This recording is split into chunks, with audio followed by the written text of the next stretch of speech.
Hello everyone! Meron tayong Core i7 na Asus laptop.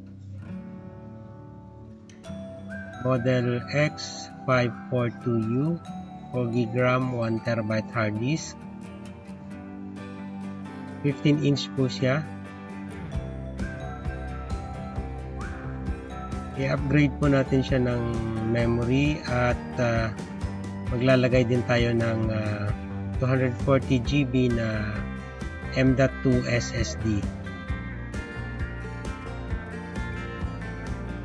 I-share ko po sa inyo kung paano ang pagbubukas at pag-install ng memory, pati rin yung paglalagay ng SSD. Bubuksan natin yung memory compartment at maglalagay tayo ng additional memory upgrade.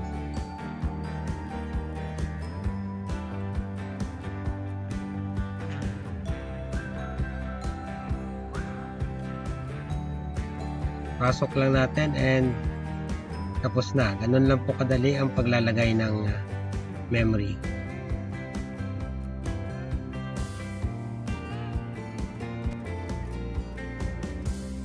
So ngayon i-unscrew natin ang mga screw dito sa back panel para mailagay naman natin yung SSD natin.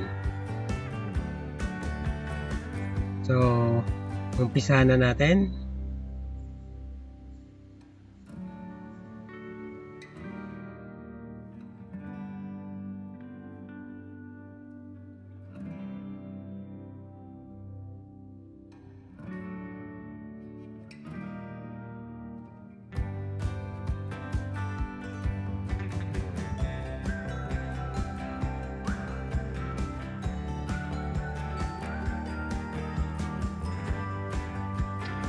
Gagamitan natin siya ng plastic opener.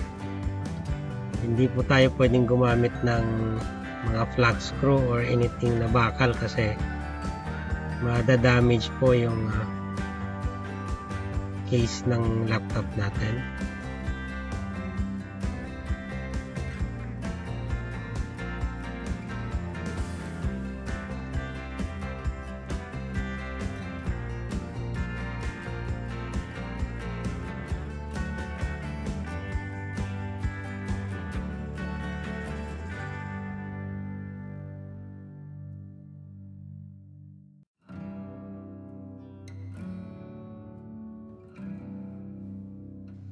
After natin matanggal ang lock, babalik ta rin na po natin at buksan natin.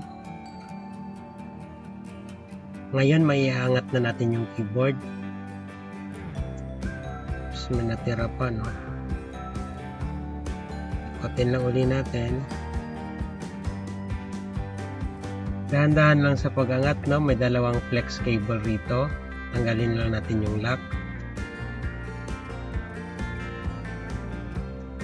Ito ay para sa keyboard at ito naman yung para sa touchpad.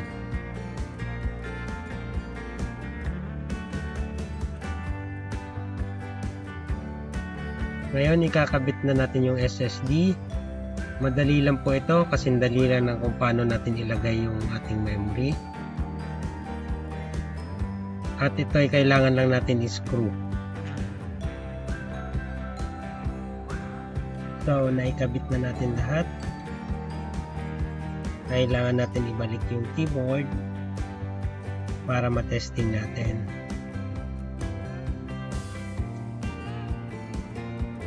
Ibalik lang natin ng maayos katulad ng kung paano natin siya tinanggal.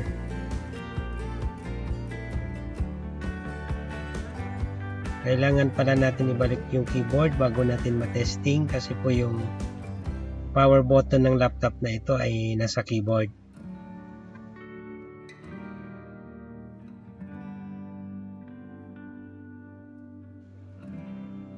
So after natin na maikabit na maayos, power on natin para ma-check natin kung detected ba siya. Press escape lang po para makapasok sa BIOS.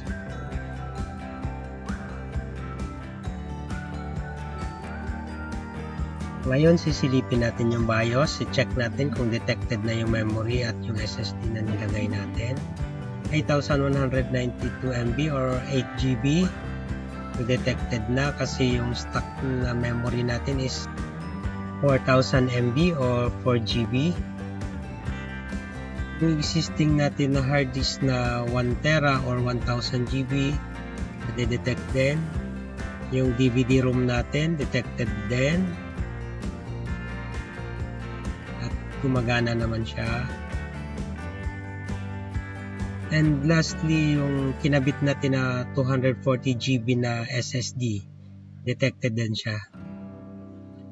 So far, so good. Gagawin na lang natin ay mag-install tayo ng operating system o yung tinatawag nilang Windows. Dito natin siya i-install sa bagong lagay natin na SSD. Power off muna natin. Then, i-reinstall na natin yung mga screws na tinanggal natin kanina.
One hour later. Na-install na natin ang ating operating system na Windows 10. Ngayon, ita-trial natin yung power on at shutdown speed niya kung gaano siya kabilis. So, susunod po, mag-upload po tayo ng video comparison ng boot up speed ng naka hard disk versus naka SSD. So, kung interesado po kayo, subscribe po kayo sa aking channel para makita po ninyo ating mga susunod na upload. Silip tayo sa ating system properties. Yung RAM natin is 8 GB. Yung storage na kinabit natin, SSD na 240 GB. Nandito din yung 1 TB na HDD at saka yung DVD ROM. Alright, maayos naman lahat ang resulta ng ating upgrade at shutdown speed natin mabilis na din. Salamat sa panonood at see you on my next video.